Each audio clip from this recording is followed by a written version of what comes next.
The Greater Centerville Historians organized in the year 2000. The purpose of the organization is to preserve the history of the Township of Centerville, Cleveland and surrounding area.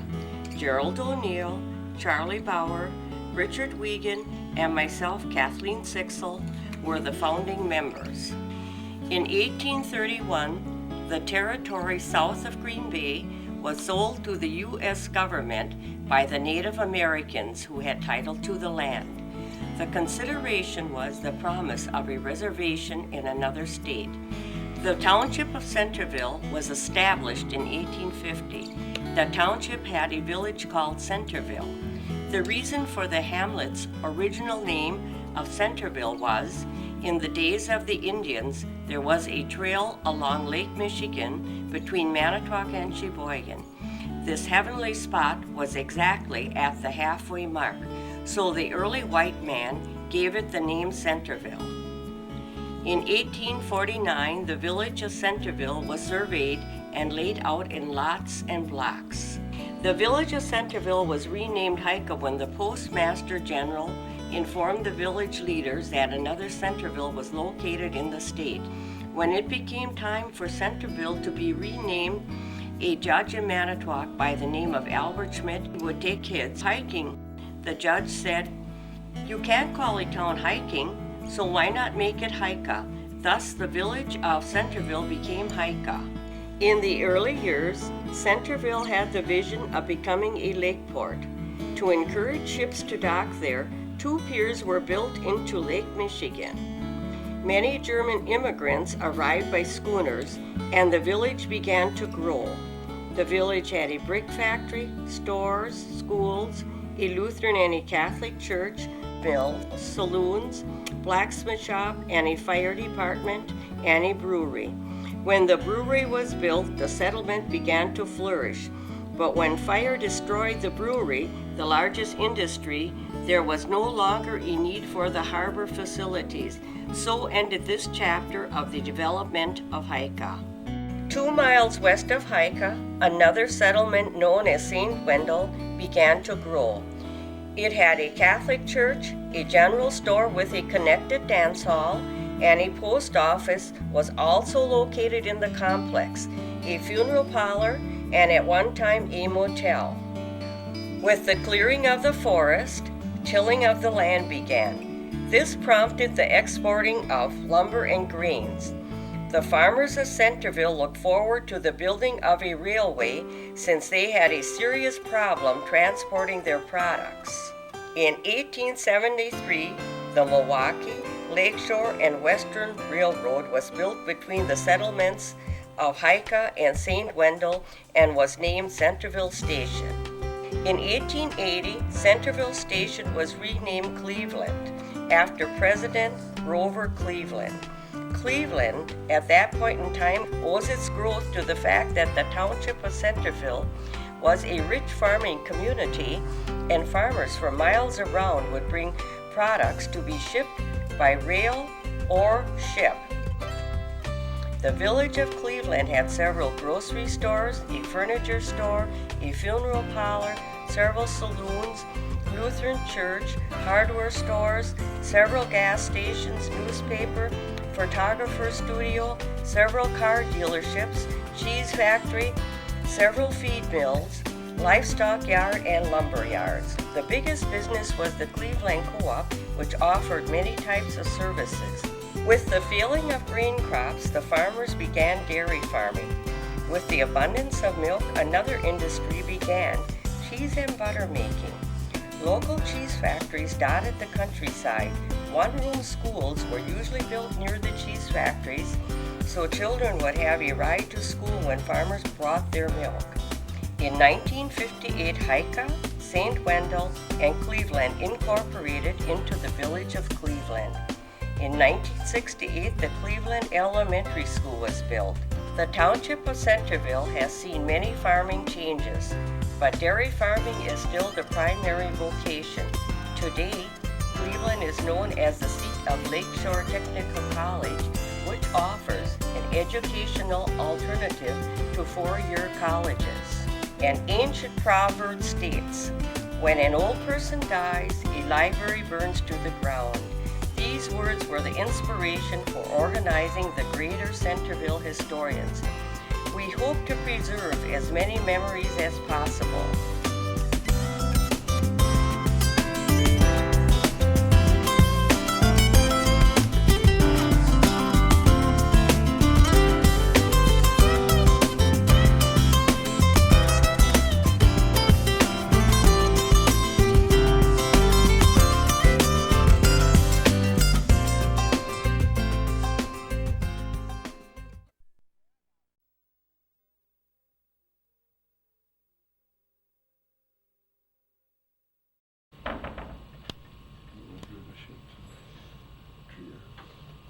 Okay, we have a young lady here who is our spearhead person that keeps us going in this group, and she'd like to identify herself and provide some rules and regulations and so forth. Go right ahead, please. My name is Kathy Sixel. It is June 12, 2006, and it was a hot day, and then it was a cooler day. We don't have many rules, but when you want to speak, will you please raise your hand so Mr. O'Neill can get to you and get the information. Otherwise, if you speak and he's videoing someone else, then he doesn't get the information that you have. And always state your full name, and try and use full names when you are referring to people. Don't use nicknames, and please don't visit while he's videoing because it picks up on the video. Okay. And tonight's question, we're going to have people identify themselves as we always do. And as I mentioned around the table already, tonight will be the question, what did your parents use for discipline? So I guess we can start that out, Kathy, if you'd like, please. My name is Kathy Sixel, and we had a cistern in the basement, and there was a square that opened the cistern in our kitchen. And when we were naughty, we had a stand on the cistern, and they told us we were going to sink into the water. And we believed them. Very good, Kathy. That was good. Excellent. Okay, we have a gentleman here who'd like to identify himself and provide information. My name is Richard Litzy. Yes. And my mother is telling me just now, my mother Edith Litzy is telling me that she never hit me. I can't verify that or deny that. Okay. But I do know that once I had reached my teens, my father had passed away, my sister had moved out, and we had a friend who lived with us for a couple of years through high school and early college. And she would take a rolled up newspaper to us. Oh. We knew that she was mad at us, that she wanted to hit us harder, and so we usually quit what we were doing.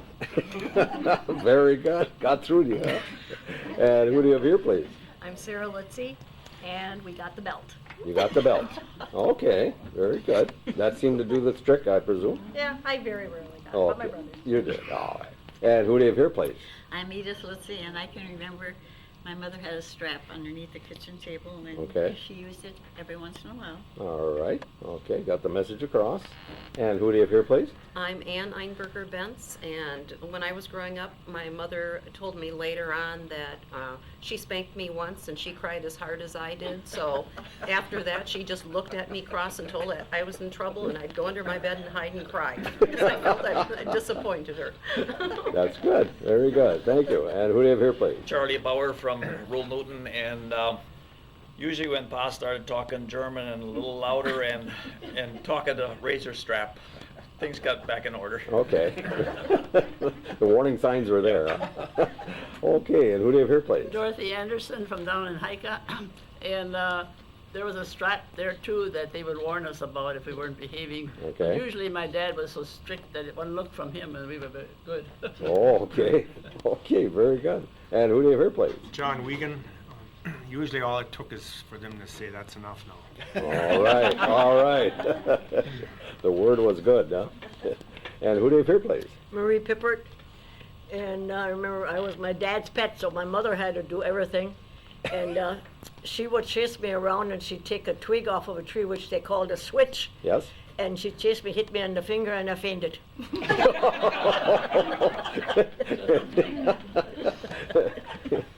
Very good. Okay, who do you have here, please?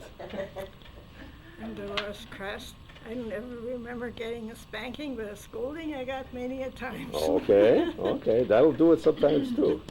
Okay, and who do you have here, please? Walter Chris. Yes, Walter. My mother was the one that usually gave me a good schooling. Okay, Kept me okay. in line. Kept you in line, did a good job, I presume, I think so. huh? Very good, and who do you have here, please? Kathy Wagner. I don't remember a lot about discipline at all. I think we were so good we didn't. Oh my goodness. I'm sure a little bit of conversation and that sort of thing, but I don't Okay. remember spanking. and stuff. Okay, very good, very I good. lost that stuff.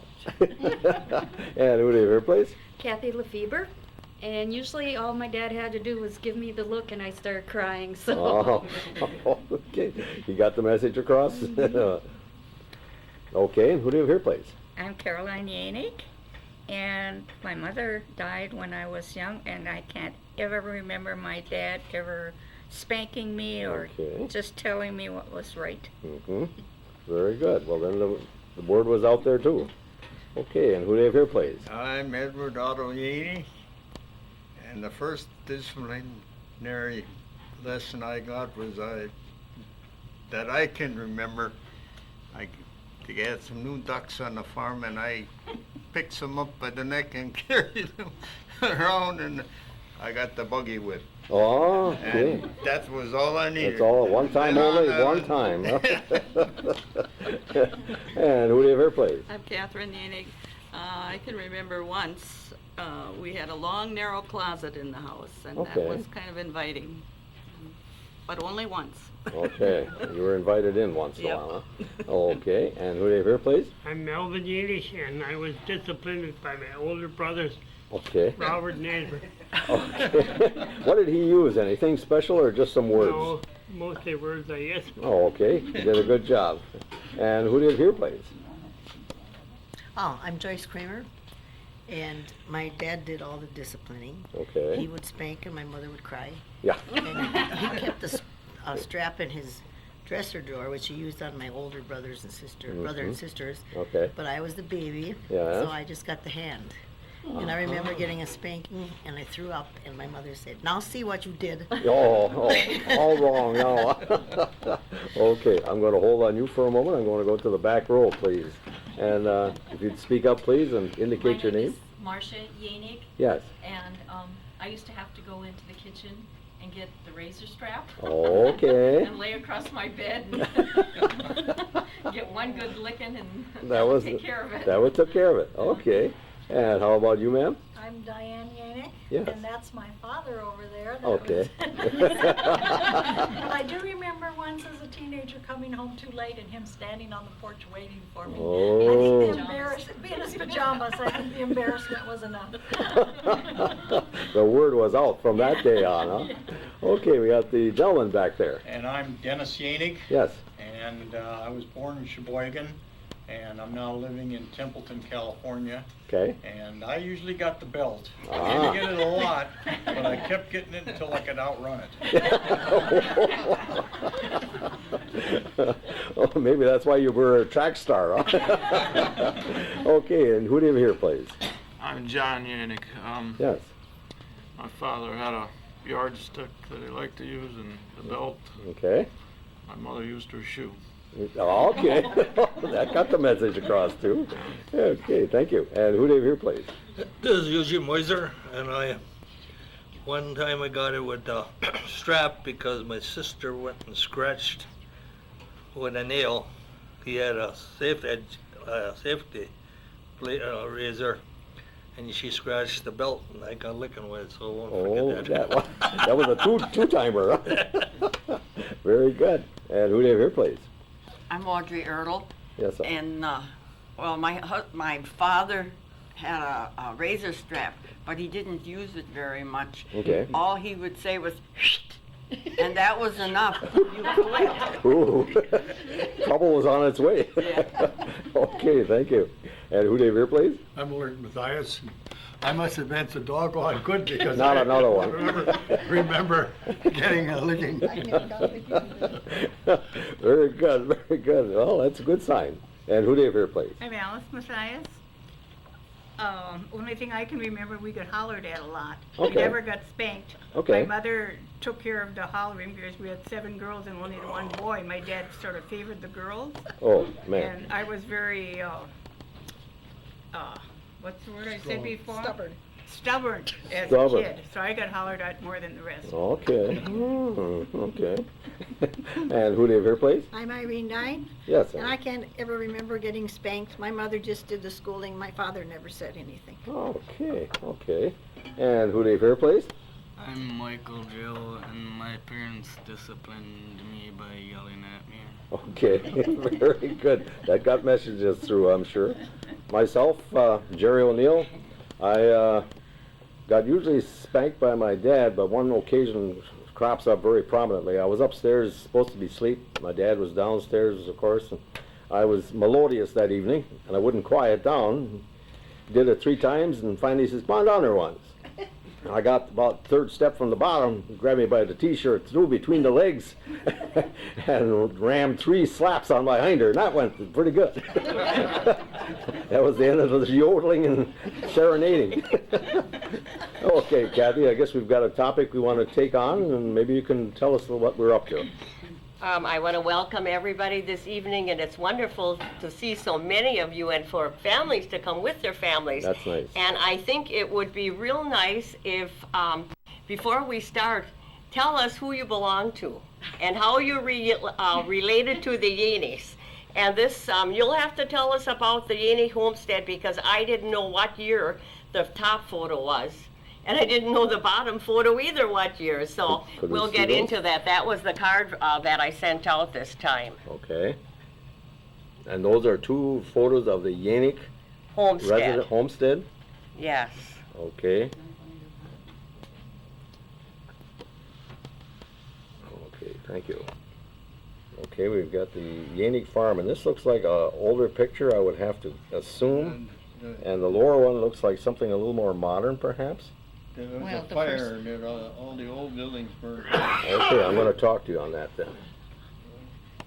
Okay, we're looking at a farm here of the Yannick family, and I've got a lady here who will identify herself and give us some information in regards to the picture and some other things. Go right ahead, please. I'm Caroline Yanig. I was the wife of Robert, Okay, and our barn and everything burned away in 1950.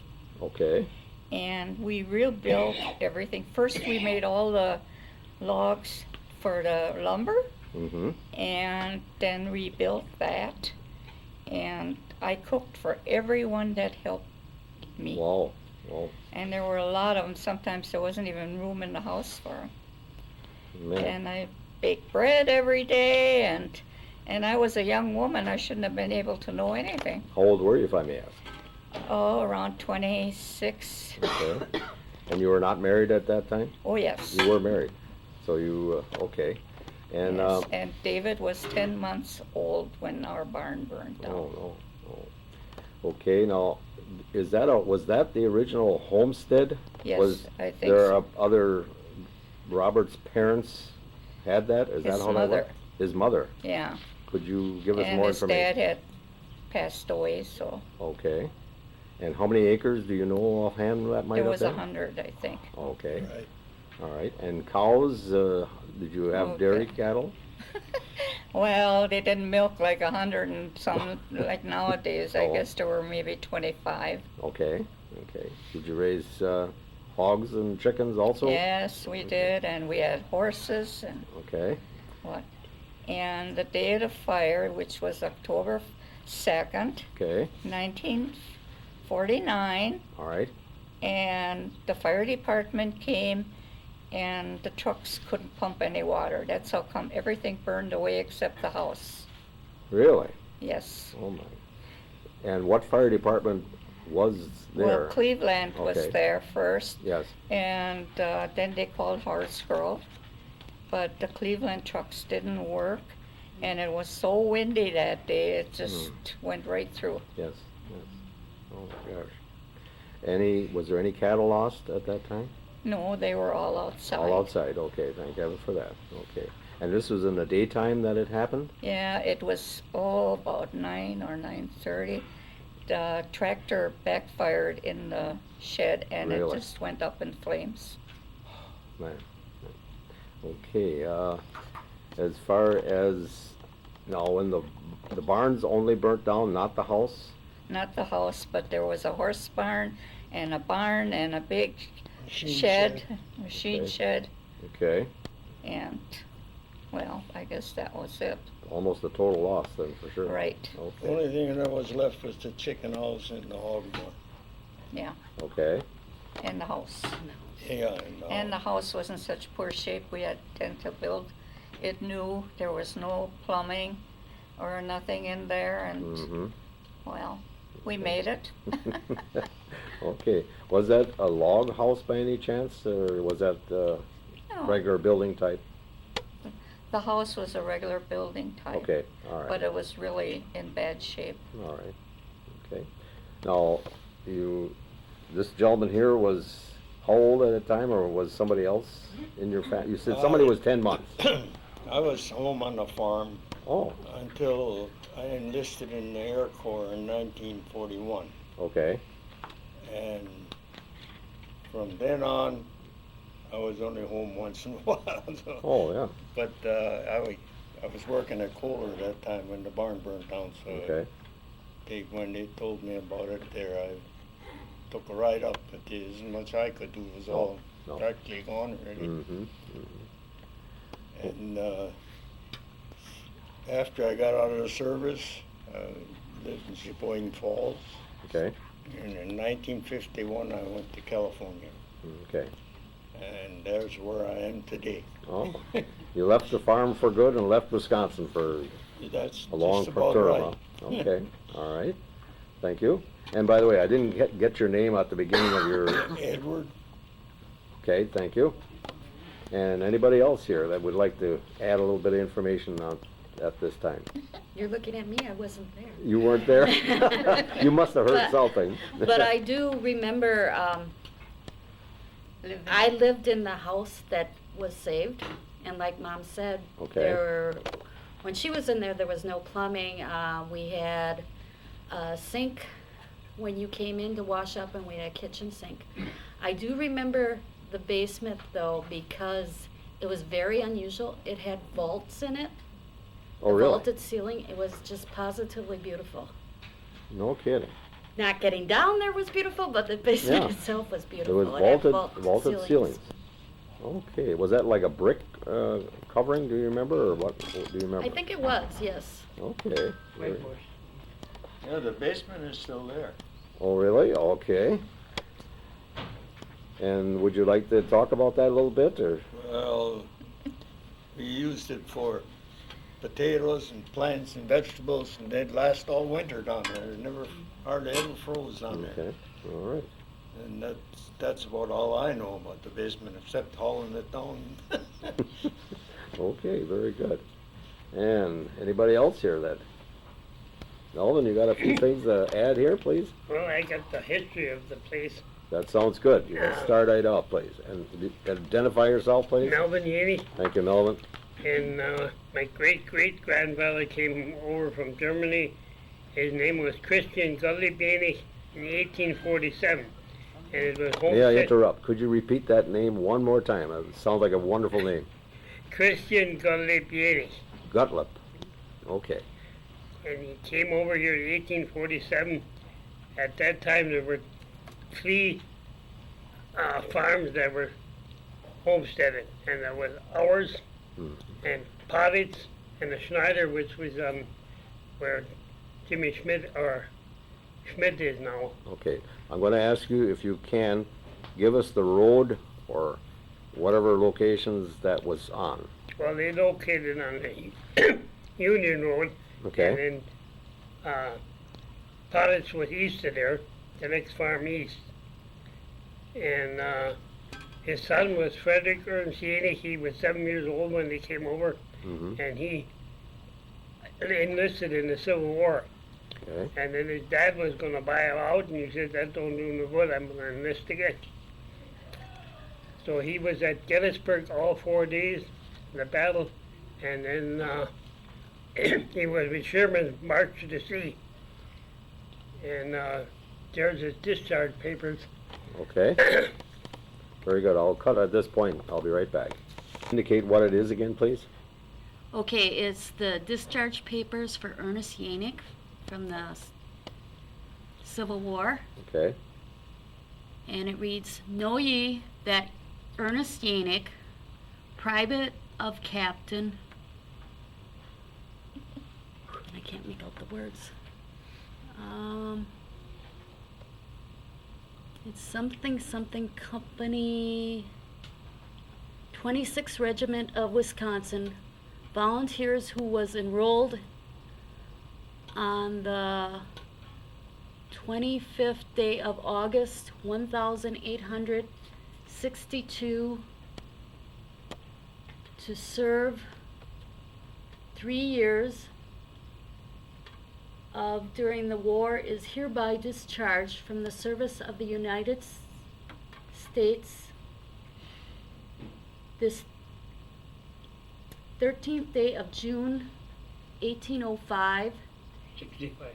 1865 of Washington, D.C. by reason of, and I can't make out the man's name, instructions May 25th, 1865.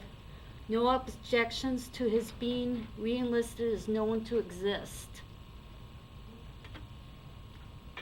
It says, said Ernest Yannick was born in... Can't make that up. No, I can't make that out. Southern Germany, I guess it is. Okay. In the country of Germany in 25 years ago, 5 feet 3 inches high, dark complexion, blue eyes, dark hair, and by occupation when enrolled a farmer. Given of Washington, D.C. this 13th day of June 1865. Very good. It was tough. I can see the writing is very... Yeah, it's very hard to read Very that. hard. What is the backside of it? Picture. Okay. It has on here Washburn, Wisconsin, June 1865, final payment and discharge. And there's a seal on here that says Bounty Act, July 28th, 1866, $100 paid January 16th, 1868. Assistant Treasury, New York, and it's signed, or the seal says Vroom, V-R-O-O-M-A-N, PM USA. Okay. Very good. Thank you. And anything else you can add there? Thank you very much. Right ahead, sir. Melvin Yiddish, and his real name was Frederick Ernst. Why he went under the name Ernst, I don't know. And then his son's name was Herman Ernst. And my dad's name was Ernst. And Loretta Wimmer's mother was a cousin. She was also Yiddish, and she married a Walters in town Mosel. And Max Walters was in the service during World War I. And then in World War II, there was Arline Summer, which was her married name afterwards was Newton, was in the Navy. And then Edward here, my brother, was in the Air Force. Mm-hmm. And Jimmy Jaehnig was in the Navy, which was Rudy Jaehnich's son. And Gordon Jaehnig was in the NASA program, I guess. He was in service first, Yeah. and he worked for NASA. Oh, after he was out of service. Oh. Anything for real? Yeah. And then Ralph Jaehnig was in the Army, and so was I. Okay. And Charlie Wimler was a descendant because his mother, Loretta His mother was a Yannick, Okay. and he was in the Marines, and he was a colonel when he retired. And then Dennis Yannick here, he was in the Navy. My goodness. Now, I don't know of any other relatives who were in the Army. I don't know, it was none of your family, huh? The kids. Merlin Hansen, which was married to Betty, he was in the Marines, yeah, for 3 weeks with one eye, till they believed him that he only had one eye. Well, he was Good, go right ahead. drafted in the Army. Yes. Oh, I need your name, please. Joyce Creamer. Hi, Joyce. I was a Yannick, Alfred's Okay. daughter. Oh, okay. And he was drafted into the Army. And he was blind in one eye all his life, or since he was a little boy. Mm-hmm. And he made the requirements and everything, Mhm. but they wanted so many men to go into the Marines. So they chose randomly men to go in the Marines, and Yeah. they chose him Okay. as one of them. All right. And the Marines wouldn't take him because he only had one eye. Oh, my so he God. got a medical discharge. Oh, okay. So he never had to serve. Okay. And this was in World War II now? This was in the Korean War. Okay. Okay. Very good. Okay, thank you. And anything else there, Melvin? Well, Otto Bars, which was from town Mimi, he had a quarter section in that township, and he married a Yannick. And Randy Bauer is his son, or grandson, and he's in town Herman now, right across from Lakeland College. And then Walters were in town Mosel. Okay. Okay, did you mention what part of Germany It the was- family came from? It was actually in East Germany, Upper Saxony, Upper Saxony? right. Okay. All right. Very good, thank you. Usually we have people that come from Germany, or the old country as we call it. What means of transportation did they use to get here? Did they indicate that at all? I think they took a boat to New York, and from there, I don't know how they got here. Okay, There were some people that came by boat through the Great Lakes, all right. but I don't know how there's no history of that. And John Jaehnig here was in the Marines, Okay. and Charlie Kramer, which was Joyce's husband, was in the Coast Guard. Oh my goodness. And Herman Hefke, which also was a brother-in-law to her, was in the Army. Unbelievable. Very good. And we were really not military people. In fact, all of them were cheesemakers at one time. My dad was, and Uncle Rudy was, Uncle Alfred was a butter maker for very fine in Sheboygan, and Walter, and the twin girls that were my aunts, they were both married to cheesemakers. One was Walter Summer, and he had the factory that Hintz had afterwards, and the other one was Edward Sixel, which had Matthias's factory before Matthias had it. Really? My gosh. Was this, Uncle Rudy's was north of the river. Yeah, he started out in Sheboygan County, and then he ended up in Three Rivers. okay, very good. Well, thank you. Okay, we got a lady who has a question. Go right ahead, please. Kathy Sixel, and I want to know, like, on the top photo, when it was the older farm, it has buildings, you know, like they usually had them for protection of the animals, but it's changed so that all that burned down or tumbled down, and everything was rebuilt? Yeah, it was started. Identification, please. Kathy Lefevre, Thank you. and these are the buildings that remained. This was a pigeon barn, Okay, a pig house, the pump house, all right. and the house and the smokehouse. Okay. But all the remaining other buildings, silo and everything, was that a wooden silo? Yes. Okay. So all of that was destroyed. Okay. And on the rebuild, anything you can mention there?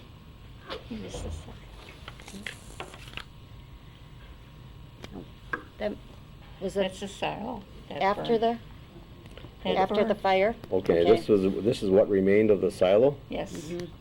And that was a wood stave silo? Okay. Partly filled at that time. Yes, I see that. Okay. Very good. And the rebuild, Okay, here's the new picture.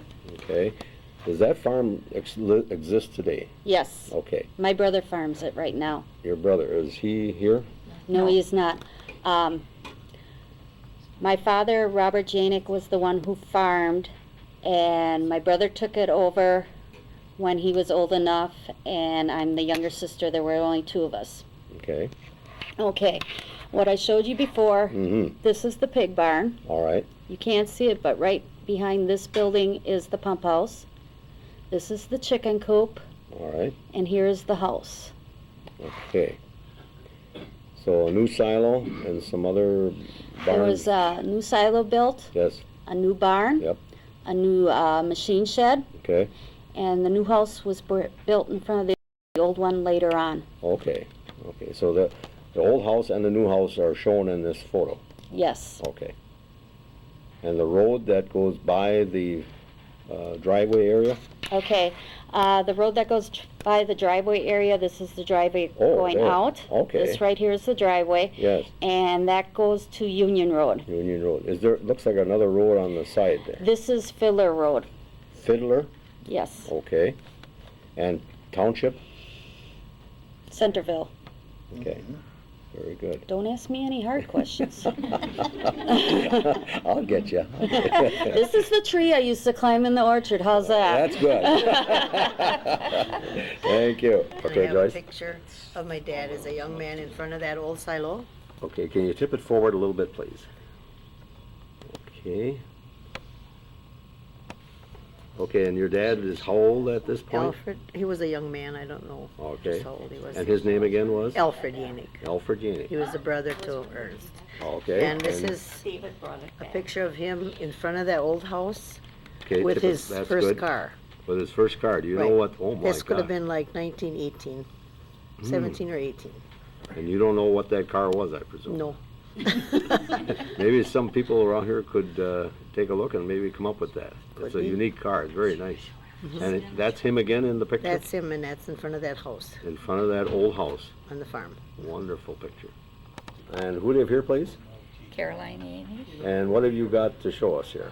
That's when the fire was. Okay. There was a man working at Gilbert Porn. He was from Denmark, and he had a leave that day, and that's why he took the picture of the fire and he sent it to us later. Whoa, that was And an it was inferno. so windy that day. That's what drove it. Wow. Okay. And the buildings that are burning at this point is the silo, I can see that. And Yeah, what, and the what, barn was and the right barn. behind it. All right.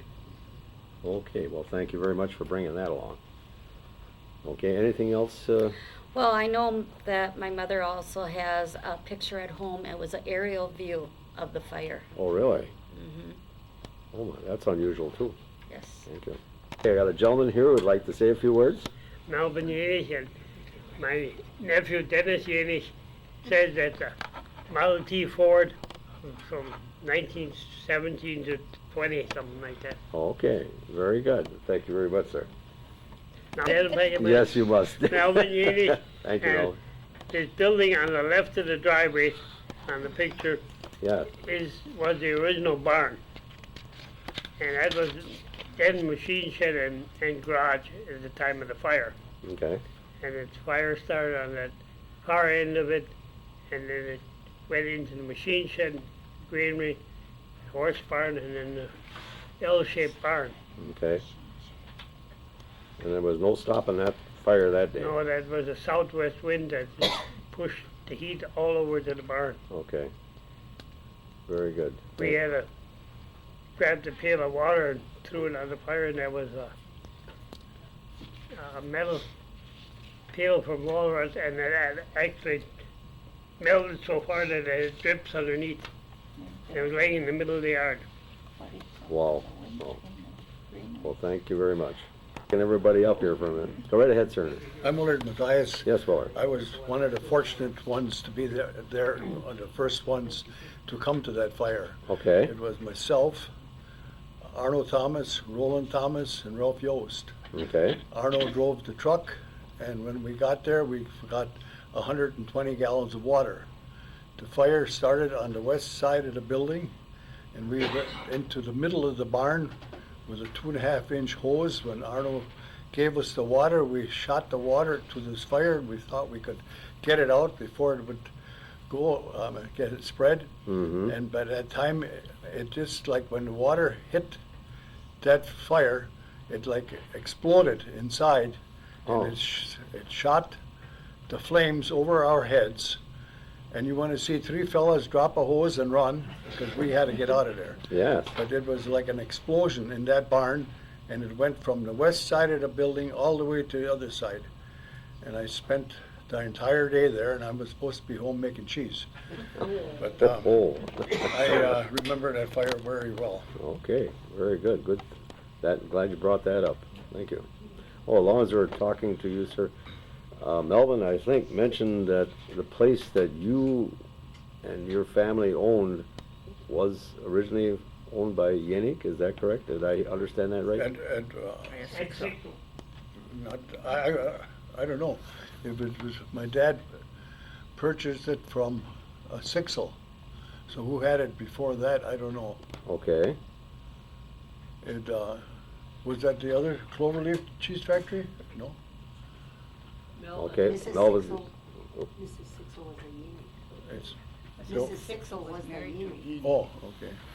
I have no recollection of that. Okay. Thank you very much anyway, sir.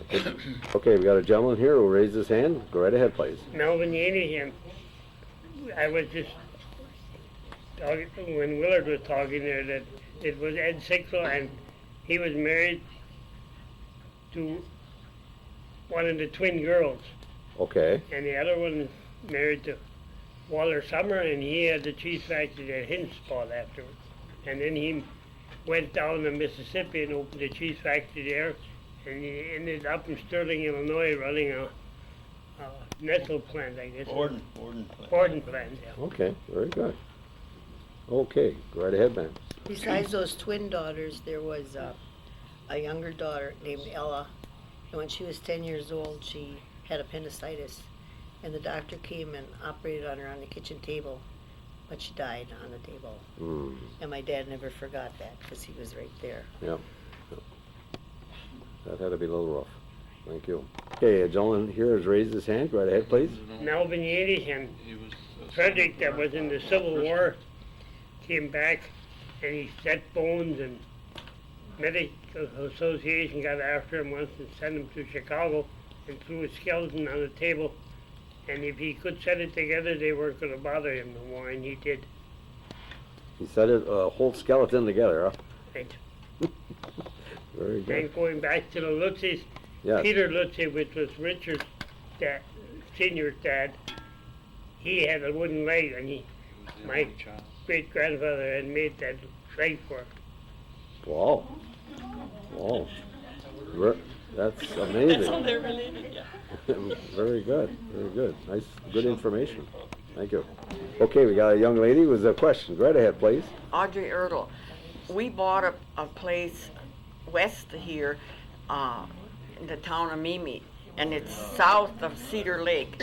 But the abstract said that originally it was a land grant from the United States land grant, and it was issued August 15th, 1849. I was wondering if either the Yanicks or the Lutzys would have, whether their land was part of a land grant too, because Okay. it seemed that they were giving land grants in All the right. state of Wisconsin. Good. Very good. Very good. Thank you. We got a young lady who maybe can answer a few questions. Go right ahead, please. I'm Sarah Litzy, Yes. and I am Edith's daughter-in-law and Richard's wife. Okay. And the Lutzys acquired their land from the lighthouse keeper in Sheboygan, and his name was Christian Robb. And he got his land, a lot of the land in this area for his service in the War of 1812, and then he sold it off. So he was a land speculator. And that's where the Oh. Lutzys got their first 80 acres and then acquired 100 after that. Okay, so this gentleman, what's his name again, please? Christian Robb. Okay, and you got this land We purchased the land from from him? Mhm. Okay, okay, very good. Good information, thank you. Okay, we got a unique piece of equipment here, and it has a little bit of a history to it, and we'd like to talk about it. This gentleman will give us a starting point. Go right ahead. Melvin Yanig, and this is the wooden leg that my great-grandfather made for Peter Lutzy. And I don't know how he lost his leg, but Okay. Now you will have, he lost apparently up to his knee or above the knee. Would that be correct in assuming that? Wrong leg. I was gonna say. Yeah, it's from August. From August? oh, okay. Yeah, I always called him Peter Lutzy, so I don't. They went by different. Okay, we got a question here about Peter and August. What is this about? This is, okay, Go right ahead, sir. this was called just like my great-grandfather too. His name was really Frederick Ernst, but he went under the name of Ernst. All right. And this is probably why this one was called Peter, and I knew him as Peter, and Ah. it was actually, what was it? August. Okay, so August was the person that used this leg? Yes, Okay, and he was a Lutzy? yes. Okay, and how old was he at this time? Well, I remember him, he was quite old then, because he drove a blue pickup truck, which was made out of wood, as far as the body was Oh. concerned. Okay. Okay, can now, I need a little information in regard to that mechanism you got in your hand. Where does the leg go and which way does it face, and can you tell me about that? Well, this was where the stump fit in, Okay, and then, so it must have been below the knee, I would think. all right. And then they tied those belts Straps on his leg, on around the thigh more or less and that type of thing. yes, And then it came down to a peg at the bottom. right. And any particular wood or anything that this was made of, anybody know that? I really can't figure it out what it is, it's probably oak or, Something pretty strong, I would think. Okay, we've got something here. Light.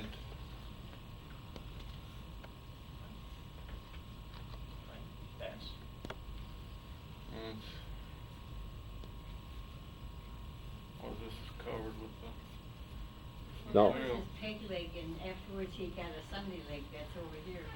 Okay, but the stump of his leg and right or left leg, does anybody recall the problem area? Would be his left. what is it left? Here's the picture. Because there's the replacement left. Okay, That feels like ash, this part. and there's a soft pad on the base there where There's a pad here. This is covered with some kind of material, okay. cloth. Now I have to ask a question. It looks like that they took a piece and It's split. sort of made a split. Is that correct? They Am I split a round piece, all right? put a bolt in here to keep it from Keep splitting it from any further. going any further. Okay. And this is more square shaped on the top, Mhm. rectangular shape. Okay. And it's down to here, then it becomes, they rounded it off, Okay. maybe on a lathe, I don't know. Mm-hmm. Very good. This was carved, this wood is,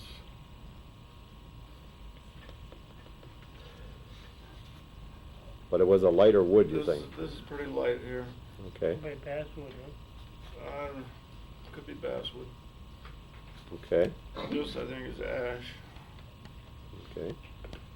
Now, as far as the gentleman again that made that leg, this was a little bit of a profession for him, or he did it as a favor, or how did it work? Well, I believe he was a medic in the army, and that's where he probably learned all this stuff. Okay. And then he was a carpenter. And he was Yeah, a I was. carpenter also? He Oh. built all the buildings here, Oh, he did? except there was a log house there before, Okay. Wow. where the tree was standing in the middle. All right, very good. Jerry, I have a question. Okay, we got a lady here who would like to question something. Go right ahead, please. Kathy Sixel, and at one time when I did the history for the Township of Centerville, I talked to Bobby, and he said there was a little house on the corner, and it was a shoe shop, a shoemaker. Do you remember that, Caroline? Well, I can remember the house. The house? Yeah. Who was the shoemaker, or? Okay, thank you. Okay, we had a question on the floor pertaining to some shoemaker, perhaps. If you could explain that, please, and identify yourself. I'm Sarah Lutzy, Okay. and the oldest of Gottlieb and Frederica Lutzy's children was named Edward Lutzy, and he was a shoemaker. He was a cobbler, and so that's probably where that shoe house comes in. Okay, and could you identify the corner or street or road where this was? Is that on the corner of Fiedler Road and South Union? And yeah, I would think so. Okay, all right. So there was a little, like a shoe shop or shoemaker. cobbler shop? Okay, very Was good. this also the house that Alan Pape moved?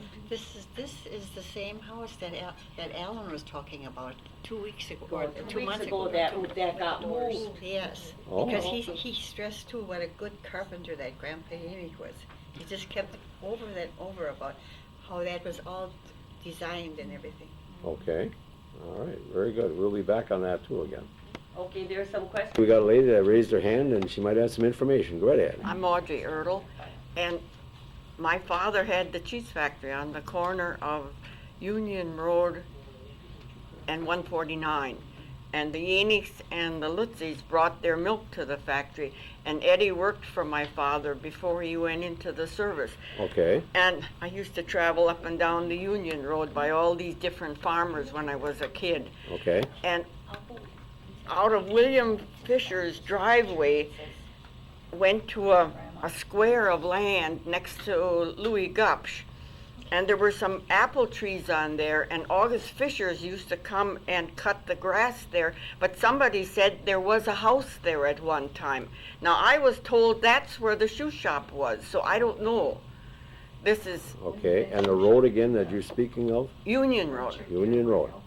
And what was your parents' cheese factory? My father, John F. Hintz, they had the cheese factory on Union Road and Okay. 149 And 149, okay. from 1926 to 1948. Oh, okay, okay. Thank you very much. Appreciate that. Okay, we got a picture being held by a young lady and she'd like to identify herself. Caroline Yanig. Thank you, Caroline. Yes. And we have that picture is pertaining to what? That's the house that was on the corner. Okay, Yeah. very good. And I think Must you, have been owned by grandpa, great-grandpa or somebody. all right. And we have a young lady here who can read a little bit about some information that was put together. Go right ahead, please. Okay, this house Your was. name, please? Oh, Kathy Lefebvre. Okay, This house was actually moved later on to Germantown, but this is the information that Alan Pape, who moved the house, put together. It says, a 2-acre piece of rural Manitowoc County forms a cultural landscape of German immigrant life. Until a few years ago, Grandpa and Grandma Yannick's little half-timbered retirement house and barn stood on the corner of South Union and Mill Roads in Centerville Township. Built in 1867 by Christian Yannick and his son Frederick, the house served as the retirement home for all elder Yannicks. The idea of setting aside a small corner of the farm for each succeeding older generation was brought from the old world and was called a bond of maintenance. Legal documents were registered with Manitowoc County, giving the younger Yannick ownership of the family farm while allowing the senior Yannick and his wife perpetual use of the retirement dwelling, a barn, and 2 acres. The architectural forerunner of Social Security was masterfully crafted. Built in the traditional German style of half-timbering the house and the barn together with an attached woodworking shop and a chicken coop, a garden, An apiary and an orchard formed a scaled-down farm for the senior Yannicks. Here they lived out their years, close to family and friends. In 1986, the weathered and rotted old buildings that constituted the final residence for the retired Saxon farmers were removed for preservation. The buildings were purchased and moved for reuse as a German-American handicraft museum. The Yannick's building will live as a demonstration of Germanic handiwork in the New World. Many such architectural specimens are unfortunately burned and bulldozed down before anyone has a chance to understand their architectural significance and place in history. Cultural landscapes such as the Yannick's retirement home have become vulnerable resources for researchers and students. And then it goes on from there. It really doesn't mention the Yannick family any longer. But I know my father, when he had took trees out of the woods and he would have them taken to the sawmill, he would put them into that building to keep them out of the weather and keep the wood so it would keep dry and not warp. Mm-hmm. Okay. Now you had some pictures you could show me in regard to before and after, perhaps? Okay, you saw the original picture. These two pictures are the building after it was dilapidated and before it was moved down to Germantown. Okay. And Alan Pape took this apart piece by piece and he numbered everything and he stored it for a number of years and then he rebuilt it back down in Germantown. Really? Is it in a museum park type thing or a historical area? Let me see here if it says, it's on Mequon Road in Germantown. Okay. It's at the Apple Works Orchard, and I know they have it's an orchard there, and that they have tours for school children. Not anymore? Appleworks went bankrupt, and now nobody knows where the house is. It was resold. Okay, I'm going to pan I have over no here. home to visit. Yeah. Okay, we got some information updated, and you can indicate what you just said there, sir. Right ahead, please. Melvin Yanick, and his Appleworks was, I guess, declared bankruptcy, and that building must have been moved again, and nobody seems to know where it is right now. Hmm. Okay, well, thank you very much, But Mel. it had been refurnished by a Mexican that helped pick apples, and he stayed one winter, and he was the one that did the mason work on it. Okay. Thank you very much, Melvin. Very good. Go right ahead, please. I'm Kathy Lefebvre. This is a picture of the home that was on South Union and then Mill Roads, which is now called Filler Road.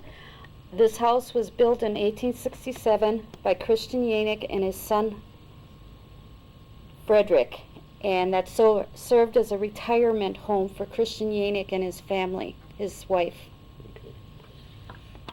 Thank you. Okay, we have a picture of long ago, and there's some people that might be present here that can be identified. Go right ahead, please. Okay, I'm Kathy Lefebvre. This is a picture that was taken May 1924. This is a picture of Christian Yannick's wife, Anna. On that picture is my father, the older boy, Okay. Robert Yannick, his younger brother, Edward, and his younger sister, Jeanette. Okay. Very good, thank you. Okay, we got a gentleman here who is identify himself, please. Go right ahead. Charlie Bauer, and I'm looking at the postcard we got, and I know in the house that Alan Pape bought, there was a arch basement, but you said on the top photograph in this house here, there was also a brick arch basement, and is that still there today? Is the house there?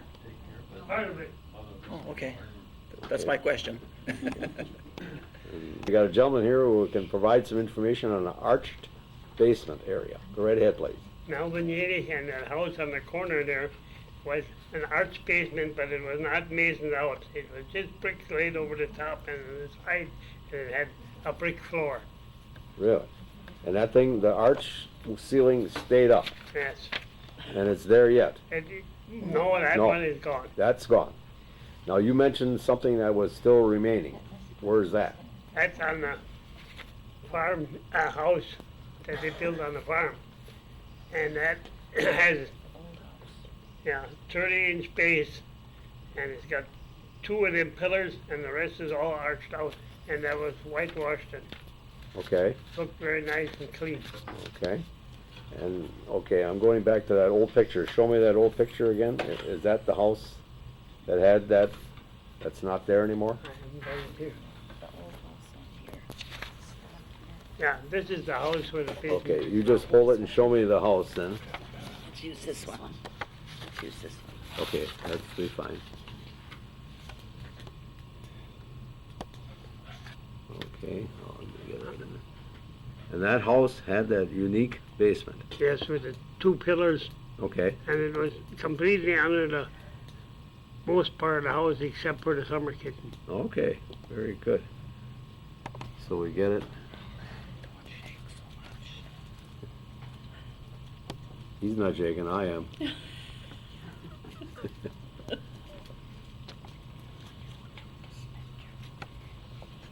Okay, sir, if you'd like to read that, please, and indicate each area. Frederick, Ernest, and Anna Yannick, Centerville, Manitowoc County.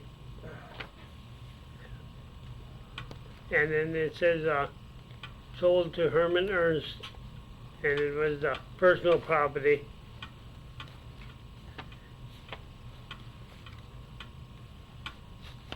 And, For $50. yeah, I don't know what that was. What here? But here's the listing on the personal property. Okay, 3 horses and 1 colt, valued at $25. 3 horses and 1 colt for 25 bucks. Yes. 5 cows, 1 heifer, and 5 calves at $11. 2 sheep at $1, 3 hogs at $1, 4 ducks at $1, 30 chickens at $1, and all of the family farming implements for $10, which was a total of $50. And then what year was that?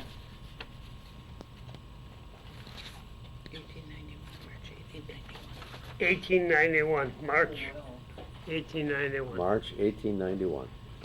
Fantastic document. That is unbelievable. Thank you. Good job. Okay, we got a gentleman here who will identify himself, please. This is John Wiegand. This is just secondhand information. I wish my father were here. Okay. First of all, just to backtrack a little bit, he was also working that day, helping to put out the fire. Okay. The whole day. And going to the leg part, when he was a boy, and he and a couple of the guys his age were over by August Lutzy. This was like maybe 1930 or something, as August died in 32. But anyway, when August was there yet, then he showed him his wooden leg. So my dad actually saw the wooden leg when it was when he had it, on. Yeah. So I mentioned that. Okay. And just on a lighter side, my dad, Louis Wiegand, who just turned 85 last week, he went to school with Edward Yannick and Robert Yannick, and I don't know what, his sister, Jeanette Yannick. And I don't know how it happened, but Edward Yannick, who's sitting right there, came over by us once, and he wanted to drive the tractor, and and we let him plow, or my dad. And I guess my dad wasn't a very good teacher. He didn't show him how to stop it. And Edward, when he got to the end of the furrow, he drove through the fence. So. My dad mentions that a couple times. I think you can. That is true, isn't it? You drove through the fence? Yeah. He doesn't want to remember it. He doesn't want to remember that one. Very good, John. Thank you. Thank you. And your identification, please? Katherine Yanig. I have a question of Sarah and Richard and Edith. How did Mr. Lutzy lose that leg? Very good question. Okay. Thank you. Okay, we have a question on the floor pertaining to a gentleman that lost a leg in an accident, I presume. It was a rainy Sunday. And, I'm Sarah Litzy, And it was a rainy Sunday, Yes. and August was taking his family to church with the oxen cart, whatever. Okay. And the grandma put up her umbrella, and it spooked the horses. Actually, it was a horse cart. And he put his foot down on the wheel to calm them down, and his leg got wrapped around, and he had the leg amputated on the kitchen table. Oh my. Then he had the Like that Sunday, huh? That Sunday. And we still eat there. But do you happen to know the doctor? No. Okay. Anybody know who the doctor It is? might have been a Yannick if he was a medic. I don't know. Okay. Okay, now we have some articles here that are very interesting, and maybe we can have the people here give us some information, because this is sort of a carryover between the Yannicks and the Lutzys, I guess. Go right ahead, sir, or whatever you'd like to do. You've got your hand on one, and then there's another. I'm Richard Litzy, and Yeah. my wife has all the information. They always do. Well, there we go. We got the ball in your court. Go right ahead. Okay, well, he had his peg leg for working in the barn and out in the field and whatnot. Okay. And then he had a whalebone leg that A was for whalebone leg. Yes, and it has a movable ankle. Okay, let me just get a closer on that. For heaven's sake. So that was his fancy leg. Now, a whalebone, this is true pertaining to the material? Yes, I guess. Okay. It's what I've been told. Be having got plastic, you know. All right. Plastic. So it was a hollow bone, and it had a pivotal point on the ankle, And it's very heavy. and it's very heavy. Yes, it is hollow. I don't know if you... Look at it, great, And yes. it has a little leather shoe on the bottom. Okay. Is And, that for Sundays? Yeah. and to adhere to the remaining stub was done how? It was tied on around the thigh. Okay. That I could guess. And it had a hinge up here. All for a knee effect. Is that right? Look at that. I gotta come up close on that too. Oh. And the material where that linkage is here, can you guess what that might have been? Would that have been steel or brass I or doubt bronze? that it's steel, but I... Because it's rusty. Okay. And those bits of, or material rather, goes right up into the leather? Correct. Okay, and does anybody know where this was made and who made it? I Or don't where he know. purchased it from? I don't know. Okay. All right, good. What year would this have been? I don't know. Well, the picture that we have of your grandpa, Yes, go right ahead. I mean, let's see. Thank you, And Edith. this was taken in about 1909, and he has this new leg on it, on that picture. 1909. Okay, can you turn that picture around, please?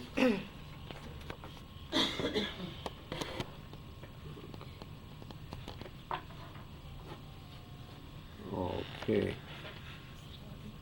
Very good. Well, we took this leg, the legs both to the Dairyland picnics many, many years. And one of the boys came through that was in the service and had lost his leg. And he says, this is more mobile than the leg that I got. Look at that. Okay, we got a question also.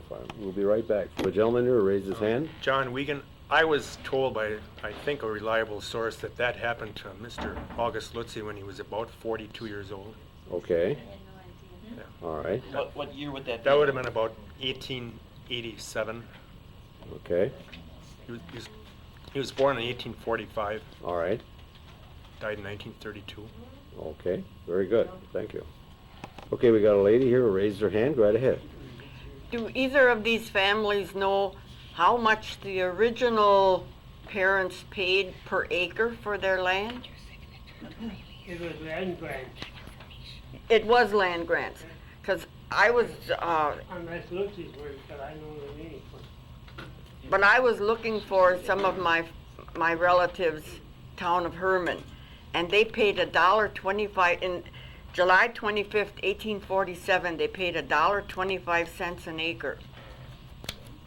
And I just wondered whether anybody knew how much money was involved per acre. Okay, very good. Thank you.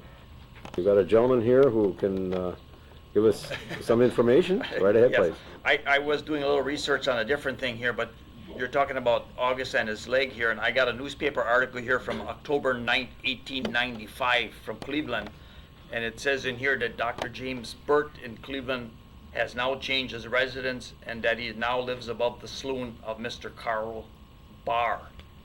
So I don't know if Cleveland had more than one doctor back in 1895, but I'm if the accident was before, like 1887, that's not that far away. It could have been this Dr. James Burt that did the work on his leg.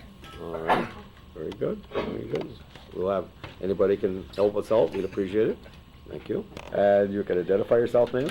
Kathy Sixel, and I want to know what land granting is. Okay. Very good. Or land grant, whatever. Thank you. Okay, we have a question on the floor, and this lady raised her hand that she can answer it. Go right ahead, please. I'm Audrey Ertl, and our abstract, when we bought our place, said that the first people that bought land, our land, was from a land grant, and it was August 15th, 1849, and it said United States to, and then it listed the first people.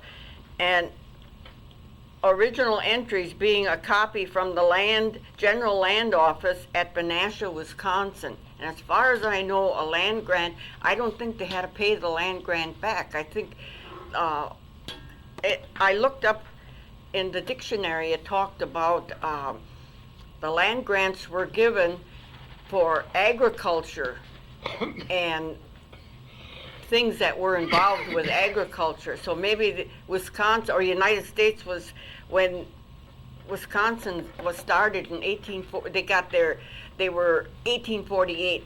So maybe they decided that Wisconsin was going to be farming and they gave them land grants so that they would be farms. So it was a starting parcel of land for no charge.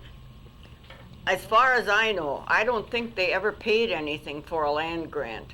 Okay. Because the second people that are listed in our abstract, it says from them, it was an 80-acre parcel, and it was from them to the second people, and they paid $500. I see. So the first people, it doesn't mention any money. It's just that it's a land grant. Very good. Okay, thank you very much. Okay, we have a gentleman here who raised his hand. Right ahead. Melvin Yanis, and I guess the first land grants were started after the Revolutionary War. People that served in the Army were given land, and then afterwards to settle the West here, they also gave grants to immigrants that came over. Okay. And that's why after the Civil War, a lot of the western states were settled. Okay. Very good. Thank you. Your identification, please. I'm Sarah Litzy, and the Lutzys, Gottlieb and Friederike, came from a place near Dresden in Sachsen, Germany, and they found the place where the old home was, where they lived. It's in Hof, and this little spot right there is Hof, Germany. All right. And it's just west of Dresden. All right, got that. And they left out of Hamburg, Germany in 1849 on a ship called the Charlotte. Okay. And the manifest said that there was Gottlieb and Friederike, the parents, and then Edward, who was 5, and August, who was 3, and then there was an infant, Clara, that was about 4 months old.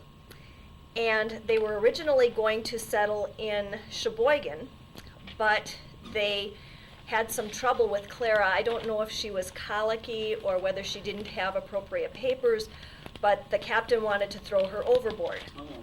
And so Friederike hid Clara under her skirts.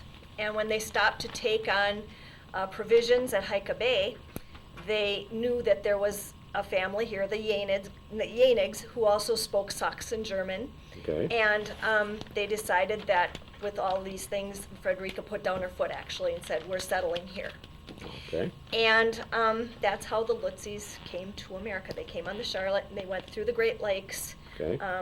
Ellis Island wasn't open at that time. I think they opened in 51 or 52, something like that. But they made it here, Okay. And then they built a house barn, which was a house on one side and a barn on the other. And what road was that on, please? On South Union Road And what township? in Centerville. Okay. And it's about almost right across the street from the Yannicks, a little further to the north. Okay.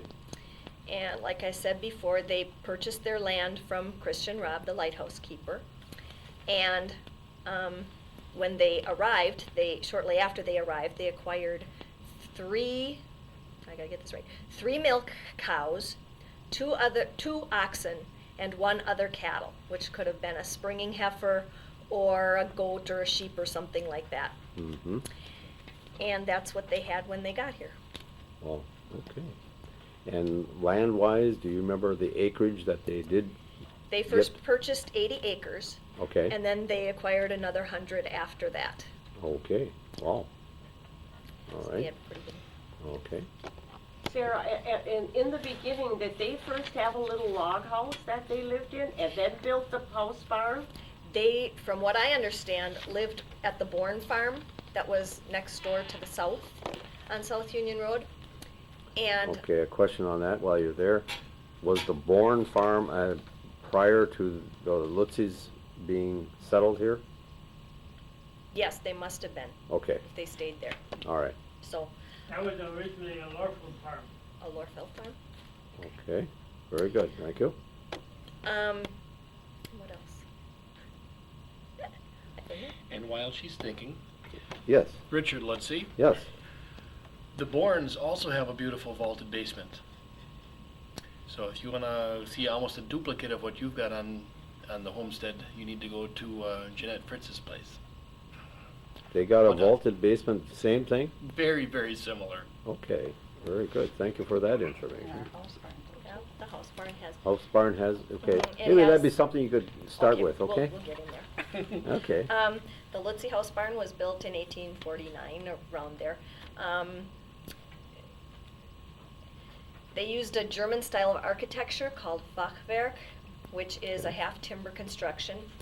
It has recently come to my knowledge that it was built in a 1600 style because they put wood in between these huge beams, and then they packed it with a clay and straw mixture. I'm a little nervous. And in Germany, in the 1600s, they would have done it that way, but they were running out of trees, and so they put bricks in between.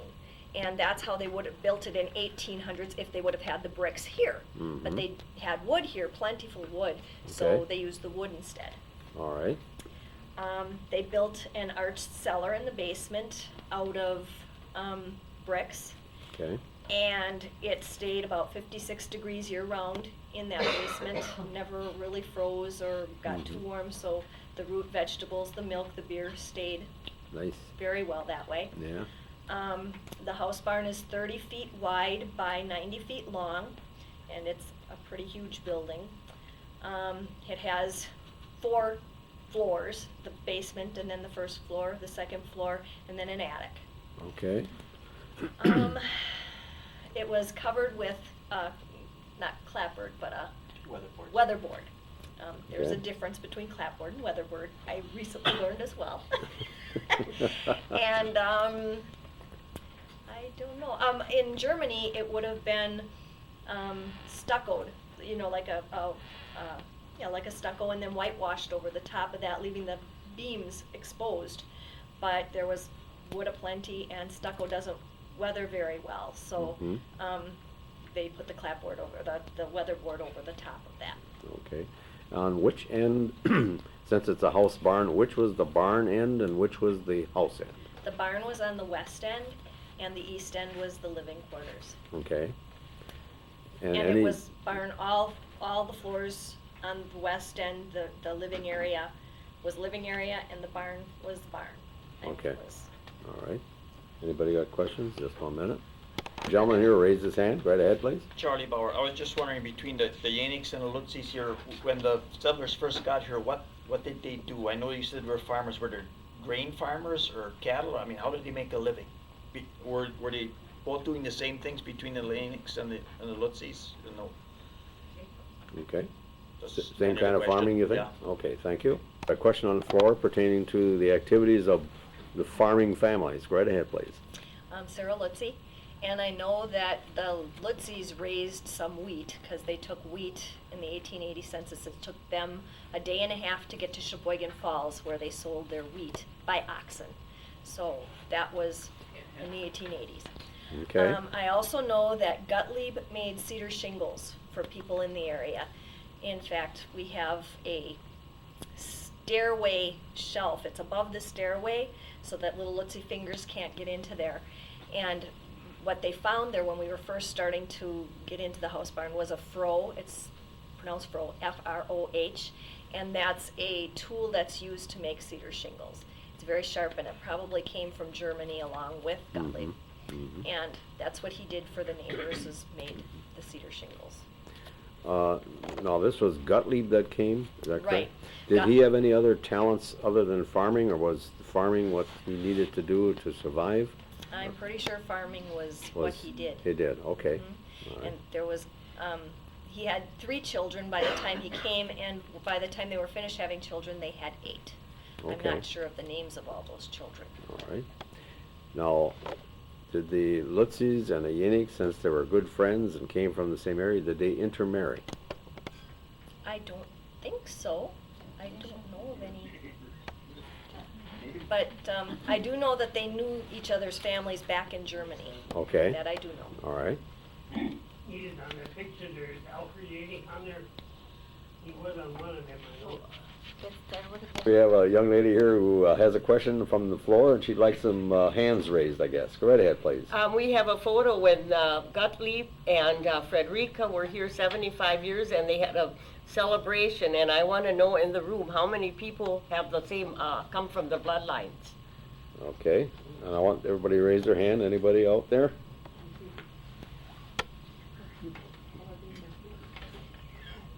Okay, we got to go around the table here.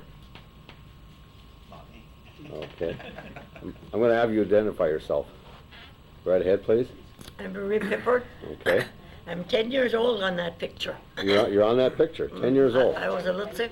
Okay. They're my great-grandparents, that little picture. Very good. Of the one that came in 1849.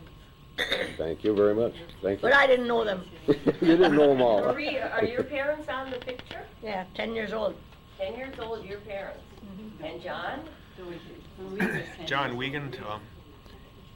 My great-grandmother was Agnes Lutzy, a daughter of Gottlieb and Frederick. And, Okay. What was her name? Frederica Lutzy. Okay. She was born in 1858 in the house barn. Okay. Was married to Louis P. Wiegand in 1881. She died in 1915. And the picture they're talking about, my father is on there. He's 3 years old, and of course his parents, grandfather are on there, and many others. Okay. Very good, John. Thank you. Anybody else who belongs to this group here? Okay. I'll start with you, sir. Yeah. Go right ahead. I only got to the Lutzys through marriage. Through marriage. And who did you marry? Roland. Roland. And your name again? Edith. I'm Edith, and his father's name was Richard, and then I'll do it. Okay. Okay, and you're... I'm Sarah Lutzy. I'm Richard's wife. Okay. The lineage goes Gottlieb, and then August, and then Richard, his father, and then Roland. No, his grandfather. Then Roland is his father, and Okay. then Richard, and then Okay. my 2 children, David and Matthew. So there's 6 generations to live on the Wow. farm. Wow. And And I am Richard, let's see. you're Richard, and if I may ask, how old are you, sir? 47. Okay. Okay. So your relatives are on this picture, so we'll have to take a look at Have that. we done that picture yet? Not really. I'm gonna. Okay, we've got a picture here of the 2 people that started it all, and could you give us their names one more time, please? Gottlieb and Frederica Lutzy. Okay. And The big picture was taken on the 75th anniversary of their coming to America. Okay. And what year would this have been? should be 1924. I believe that's also on the bottom of the picture, correct? Okay. And there are 191 entries, and have they all been identified? I Oh, think well. we've got a few that haven't been identified, Okay. but it's only a handful. Amazing. And the photographer, I think somebody mentioned that. Somebody want to handle that one? Who the photographer was that took this Glander. beautiful picture? Glander. Glander from Manitowoc? From Manitowoc.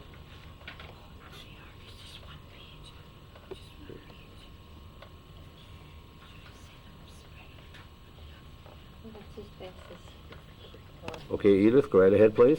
This is my husband, Roland Lutzy. And how old was he at that time? Oh, he was only about, well, he was born in 1912, huh? Yeah. And this So was he'd in, been 12? in 24. Yeah, he would have been 12. 12 years old. Okay. 12 years old. And his dad is sitting right here. That's his Okay. dad, Richard Lutzy. And he's holding Anita, Okay. Roland's sister. Roland's sister? Mm-hmm. Okay, very Where's good. the And this is my mother-in-law, Florence Sixel. Vogel Oh, Sixel. yeah. Okay. And Wow. his wife never was on. Some Lorfield baby was crying, and she got the bottle ready for her, and they were in And the she house. missed the picture, And she huh? missed the picture. Oh my goodness. You know, a young lady, and she's going to point out something. Go right ahead, please. I'm Marie Pippert. I'm right here, Just 1 second. 10 years old, and the only thing I remember about that, they had a darn old goat there, and he threw me against the building, against the barn. That's the only thing I remember of that. Was his name Billy? I don't know. I didn't bother to ask. Very good. 10 years And old? this is, yep, this is my mother, Just 1 second. and my dad, Okay. and the grandparents, let me see once, where are they? Right here. Okay, This is that's Edward, and this is Margaret. that's your grandparents. Yep. Wow. And then these are the ones there. Yes, very Where good. was that picnic, you know? Okay, we got a younger gentleman here who is part of the heritage, and he's going to point out some relatives. Go right ahead, please. Start again. Yep. My father, Louis A. Wiegand, 3 years old at that time. Okay. I think that's right. All right, and then your grandfather, you say? Well, his grandfather actually. His grandfather, would that's be right. Louis P. Wiegand. That's up here. He's up here. Right here. Okay. Very good. Thank you. We got a young lady who would like to identify herself and tell us a little bit about a picture. Go right ahead. I'm Edith Litzy. That picture was taken on their 75th anniversary of their coming to the United States, and it was taken in 1924. Okay. And was it taken on the farm or at a special location? It was taken right on the farm, Okay. a little bit to the north of where our house barn sign is now. Okay. On Union Road. Oh, really? Mhm. Okay. And when Marie was saying about this goat that was it, Yes. he would only attack women. So when the guys wanted to tease him, they would put on a skirt. Keep it going, Edith. This is good. That's the excuse they use. So that goat loved to go butt ladies in the hinder. Huh? Yeah. Do you have any other pictures you'd like to share? Yes. Would you? Yes, I think that this one, I think we'll just pass around. It shows how the house barn was to start with. Okay. And this is the grandfather, with his wooden, Hold it. or with his fancy leg. Okay, one more minute. I've got to get position. Okay, we got a unique poster here. I'm going to go back for a moment to the title of it. It's called Lutzy House Barn and Farm Site Through Time. And it's a good thing they kept all this records. Okay, the first picture we're looking at, this young lady will read a little bit and tell us about the picture. Go right ahead. This is pictures from August Lutzy, and you can see his artificial leg on there. Okay. Because it's turned up. All right. And I think it was taken in 1908. All right. This shows the woodshed that was ahead of the house barn, and all grapevines behind. People would come from far and wide and pick grapes to Okay. make wine, and the woodshed is not there anymore. All right. smokehouse and the summer kitchen were right behind here, but you can't. And the people on here one was Myrtle Fisher. Yep. And Anita and Helen Litzy. Okay, great. Now we'll go over this end here. Yeah. And this is a picture again of the house barn in front of the bake oven here. Yes. And what year is that now taken? 1925. All right. Anita and Helen Litzy. Okay. And here's in 1925 again Helen and Anita Litzy with.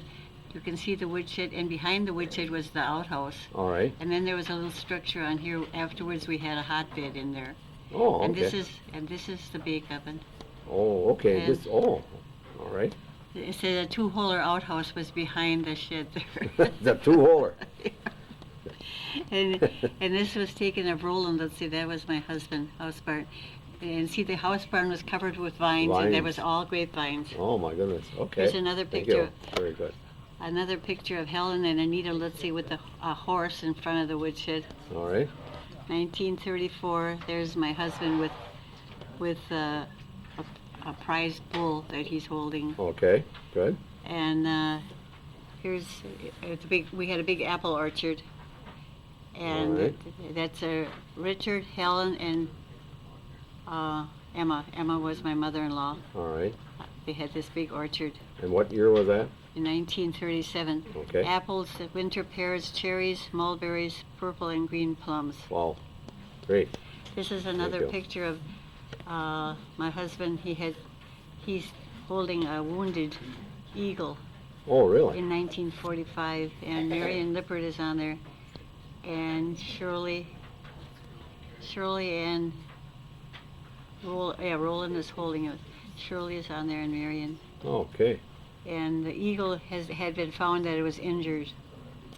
And they brought it back to the condition again, huh? Shirley Lutzy, your daughter. Yeah. Okay. All right. Now that's good. I like the way you're doing Janet, that. yeah. That's great. Okay. And well, this is another picture of Janet and Shirley Litzy. Well, this is a picture of the pump house, but that burnt down afterwards too. And what year did that burn down?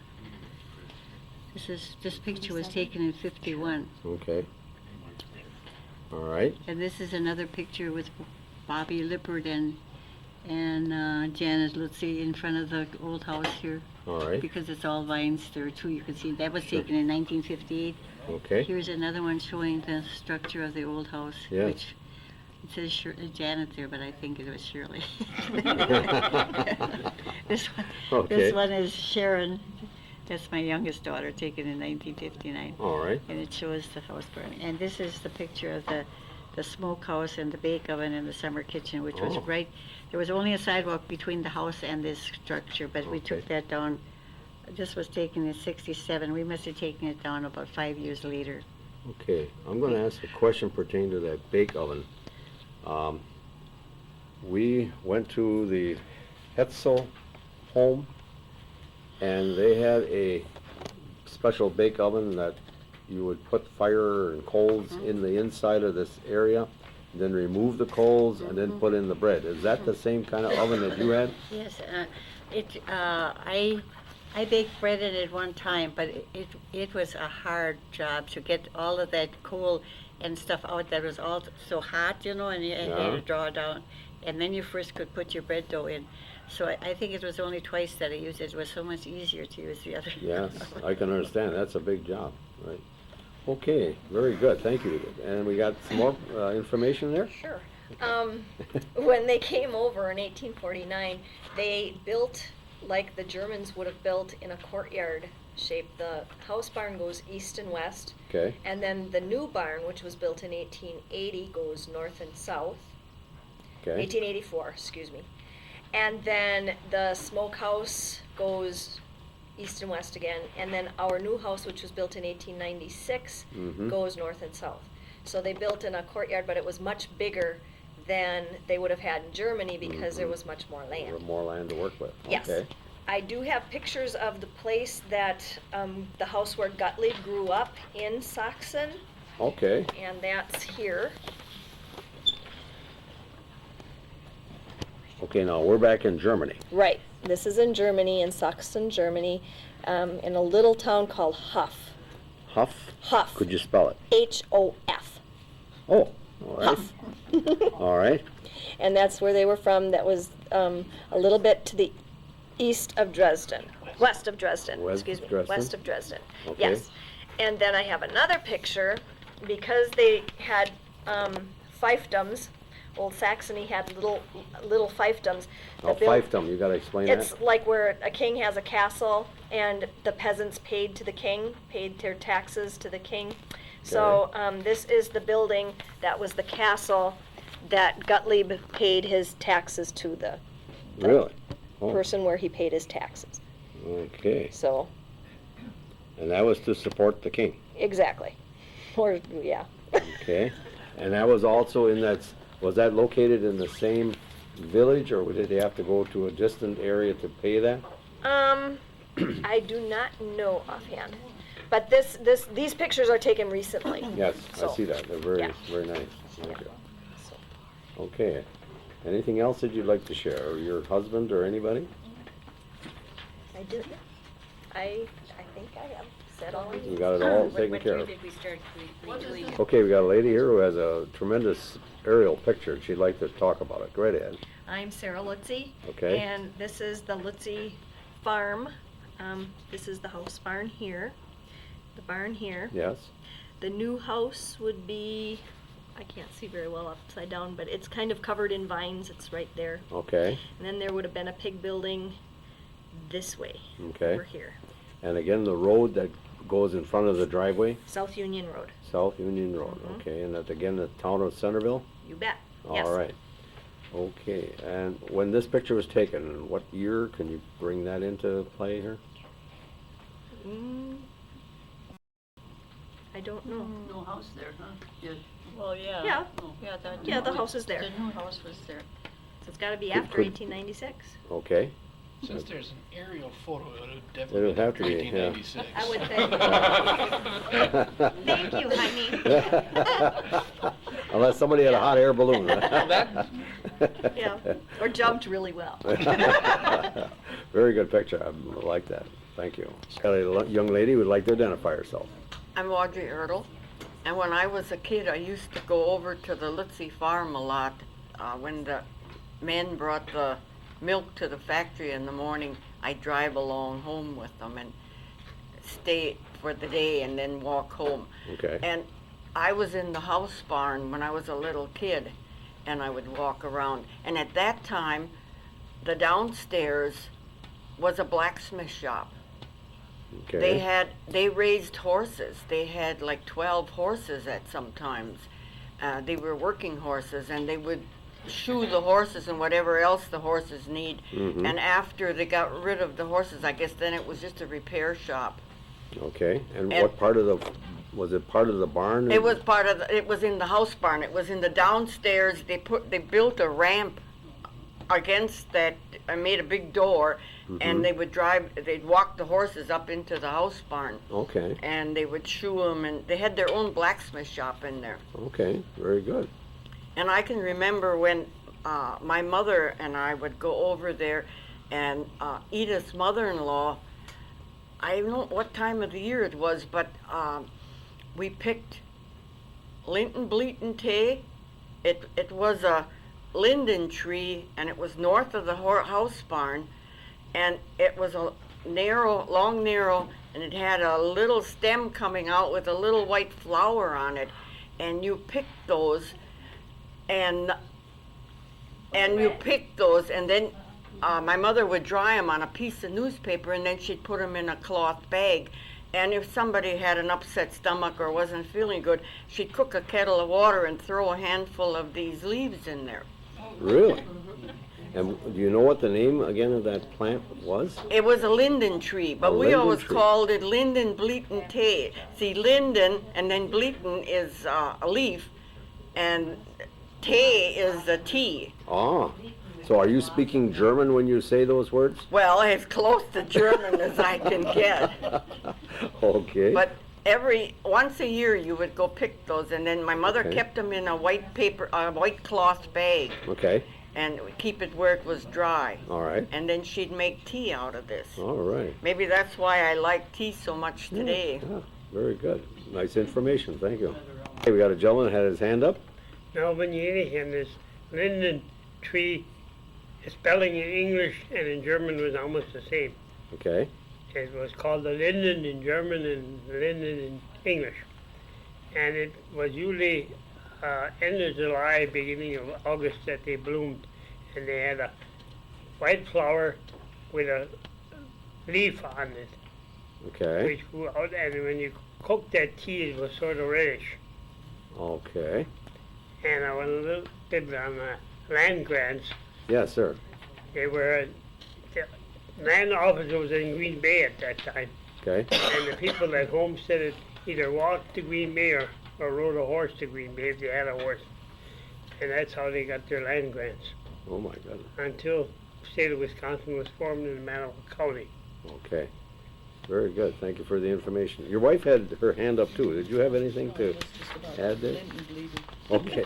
Say that one more time. Linden bleeding. The L- bleeding is the blossom of the linden. Okay. Okay. Very good. Did you ever drink that or ever taste it? It's We very have some at good. home now, yeah. Really? We have enough, we hope to last us as long as we live. No kidding. Now, do you have a plant around, or how did you obtain? It comes from the tree, the huge Yes. trees. But you have a tree like that? No, they grow wild in the woods. They do. Once in a while, you're lucky enough to have a friend that has a tree like that. No kidding. And you pick the blossoms Yes. and then you let them dry. Yes. Okay. Otherwise, All right. if you package them too early, they will mold. Okay. So they gotta be They have air to be dried. very dry. Okay. Well, I'll be doggone to have tasted it and have it in your home yet today. That's fantastic. Thank you.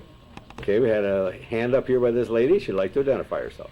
I'm Audrey Ertl, and the Lutzys made all their own salve and things, you know, like the horses would get sores under Yeah. the harness. Mhm. They made their own salve, and my mother brought some of that salve home in a little container, and she used it on everything. Every time she had a sore or we had a sore, you had to put some of that horse salve on the on Okay. your sore.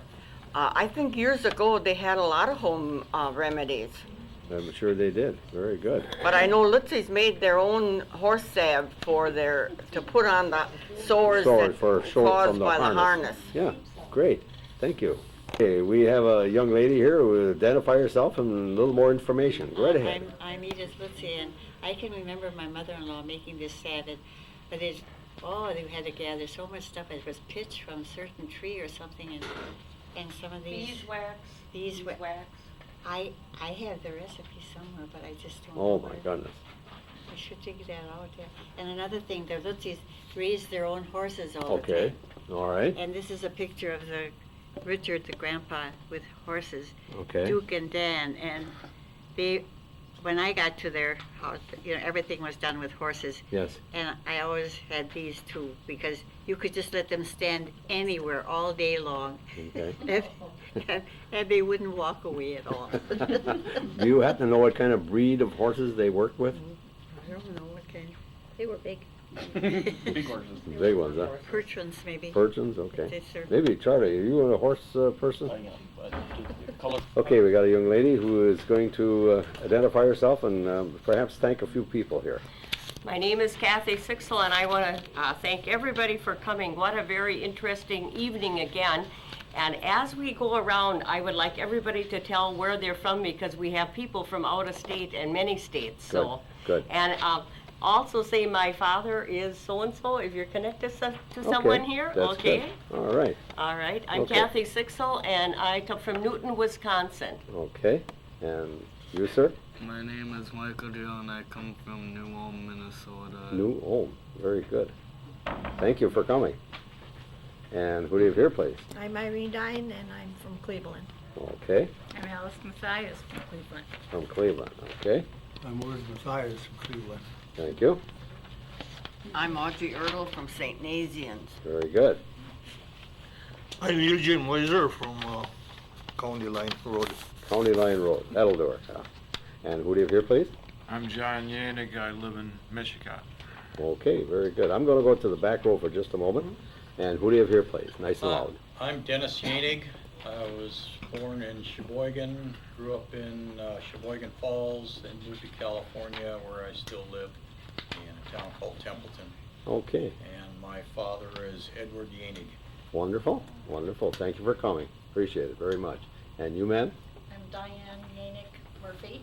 This is my brother. Okay. I'm from Orem, Utah. And my Say the name again, please. Orem, Utah. Orem, Utah. Thank you. Uh-huh. And my father's Edward Yannick. Okay, great, great. Thank you for coming. And who do you have here, please? I'm Marcia Yannick, and I'm Dennis's wife, and I'm Templeton, California as well. Okay, thank you for coming. We appreciate it. And I'll go back to this young lady, and she can identify herself, please. I'm Joyce Creamer from Cleveland. And your relative? My father was Alfred Yanig, Okay. son of Herman Ernest. All right, thank you.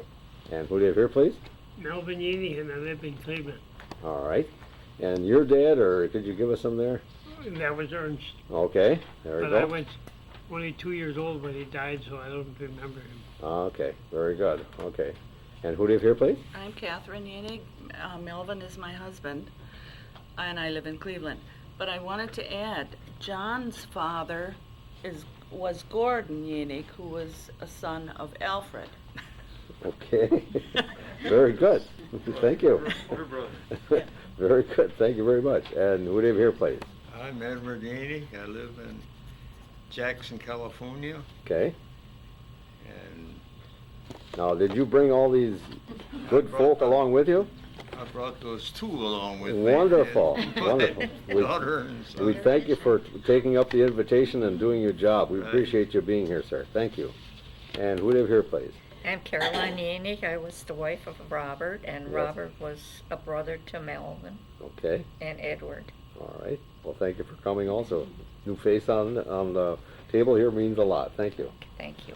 And who do you have here, please? I'm Kathy Lefebvre. I live in Kiel, Wisconsin. I grew up in Cleveland. My mom and dad are Robert and Caroline Yanig.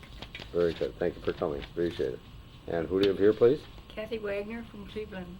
Thank you, Kathy. And who do you have here? Walter Kress from Cleveland. Thank you. And who do you have here, please? Dolores Kress from Cleveland. Thank you, Dolores. And who do you have here, please? Marie Pipper, Cleveland. Okay. And who is your parents? Who is what? Who is your parents? As far as, was the Lutzys? Yeah, I was a Lutzy. Okay. And what was your dad's name or? Albert and Albert. Elvina. Okay, thank you. Mhm. And who do you have here, please? John Wiegand, South Union Road in the town of Centerville. Okay, and your parents and that type of thing for Lutzy relationship? My great-grandmother was Agnes Lutzy on my father's side. Okay, thank you. And who do you have here, please? Dorothy Anderson from Cleveland, and I don't have any Litzy relatives. No relatives in there. Charlie Bauer from Newton. Okay, thank you, Charlie. And who do you have here, please? Ann Einberger Benz from the town of Newton, and my mother and Edith Lutzy's mother were cousins. Oh, wonderful. Thank you for bringing that out. Good. And who do you have here, please? Well, I'm Edith Litzy. My husband's name was Roland Litzy, and the father-in-law's name is Richard Litzy. Thank you. Very good. And who do you have here, please? I'm Sarah Litzy. I married Richard Litzy, Okay. but I was Sarah Daney from Oosburg. Oh, okay. Very good. Thank you. And who do you have here, please? And I am Richard Litzy from Newton, South Union Road. Okay, and your relation again is? Fifth generation of Gottlieb and Frederica. Wonderful. Thank you for bringing that up, and thank you for bringing all the information. We do appreciate that. And my name is Jerry O'Neill, the videographer, and I do want to provide also a thank you to all you folks that really showed up here. I don't know what the numbers are this evening, but they're huge. It's almost like a reunion. I have one more thing. Yes, yes, thank you for I know- thinking of that. I know you said we aren't supposed to use nicknames and stuff, but if anybody was interested, it's Buddy Yanig. It's Buddy Yanig. I don't think I knew his name was Melvin until like 10 years ago. And no disrespect for someone who's older than me, but that's all I've ever known you as. Thank you, appreciate it. And I guess, Kathy, you might want to wind this one down? Yes, again, thank you, everyone, and there will not be a meeting next month because Jerry has plans, so he's going to be on vacation, so we'll have to skip over to August, and I'll have to let you know. Okay. Okay? Very good. Well, thank you, Kathy, and you did a fine job this evening and got the gang together. Thank you. Okay, thank you again, everybody.